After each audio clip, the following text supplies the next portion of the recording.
So are you going to get hooked up to the internet? This is now becoming a question, not only a moral question, but a personal choice question. So today we're talking all things implantable technologies. And hey, I'm John Harris, and welcome to another episode of Exponential Radio. So we're going to chat a little bit about implantables, and there's some pros and cons, obviously, and it is a subject of interest. It's becoming more and more in vogue. So let's just start off by understanding that by 2025, 82% of respondents that are involved in tech believe that the mobile phone, will be actually implantable. A lot of devices are implantable. We've got pacemakers, cochlea, and so on and so forth, and they are now starting to be linked up. So it is starting to happen. We know about Neuralink. That's also now people are look for medical cases are going to be linked up. Next, we're going to think about other devices. They're looking at ways that they can detect. So we've got different places to actually start with, like smart tattoos. We've got chips, obviously nanotechnology, and we have the ability now. They're looking at specifically to express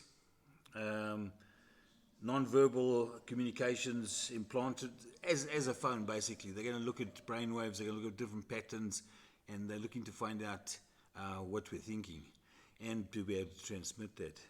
So these are all pretty interesting, if not fairly terrifying. So on the positive impacts, let's think about, for example, with children, it would help a lot of missing children, be able to locate them. For your health, look, having this ability to be at a nanotech level and to monitor things and link up to your medical, to your doctors, etc., will be positive for health, we hope. Self-sufficiency, being able to automate a lot of processes. Decision making, so it's going to be very powerful. We know already from things like the ChatGPT and the other AI platforms, Grok, etc., coming through, Bard, etc., that these are going to be very powerful to help towards decision making, and they're only going to get stronger. These are also going to come, obviously, like I'm talking about, with implantables. So personal authentication, being able to have your biometrics or a chip that you can, have your identity on.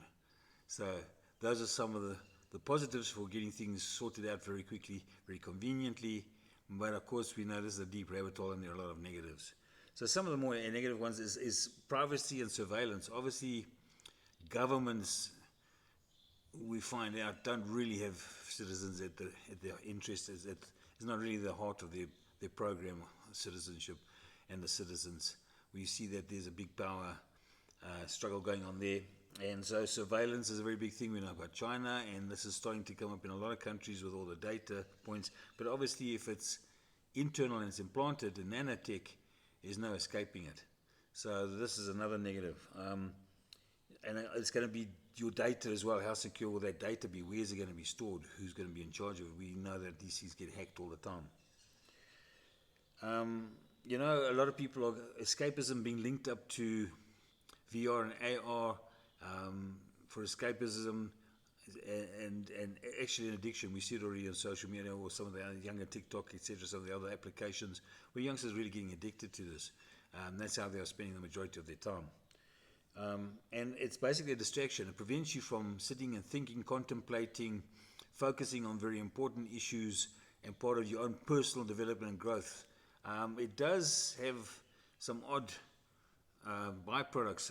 For example, one of the top Japanese gamers, whilst we didn't have too many robots on trading, used to be one of the best traders in the world because he could sit and focus, and he could react very quickly to trades. So he made a lot of money.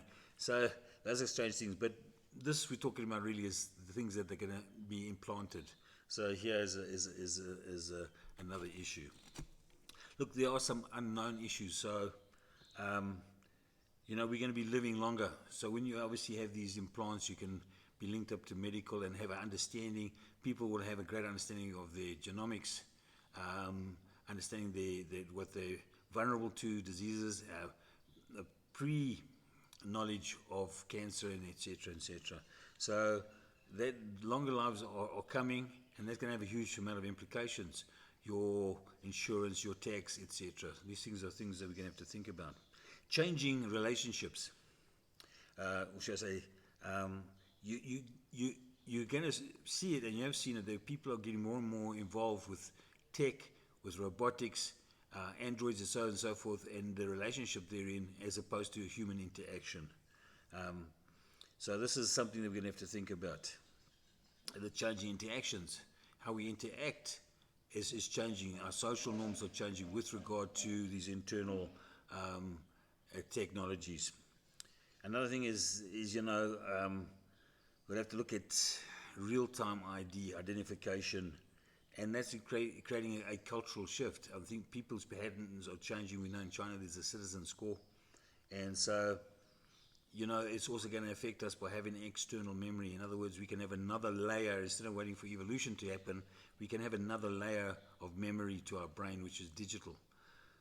These things we're not sure of all the impacts of these things and how it's all going to play out. I don't think anybody is, but they are happening. Some of the actions, just with regards to some of the things we've spoken about, the tattoos that you can have for code, to log in, to get online and to have accessibility. I'm not sure that you need those, but they seem to be coming in vogue. Can open obviously your car door, but then again your fingerprint and so on can do it as well. Body processors, there's a thing called smart dust. It's a nanotech, and it works as like an internal network, okay, and it can help with detecting cancer. They've also got things like a smart pill now, which is also going to be a digital way of reducing information and in fact linking that up to the phone. So these pills and this nanotech are moving very rapidly, and these are all implantables. This is just things that they're going to be looking to implant in us. So these are some things that we need to think about, and what we'll do is in the next episode we'll chat a little bit about some of the other technologies that are coming to the forefront, things of interest. You may find something of interest for a business idea. Perhaps you've got a bit worried about some of the things and you'll want to make your voice heard in opposition to some of these things, or at least slowing them down, and some of you be very pro it. So there's a lot going on here. You can always get hold of me on johnarthurharris@blogspot.com. There's also there's a blog there that we chat about things.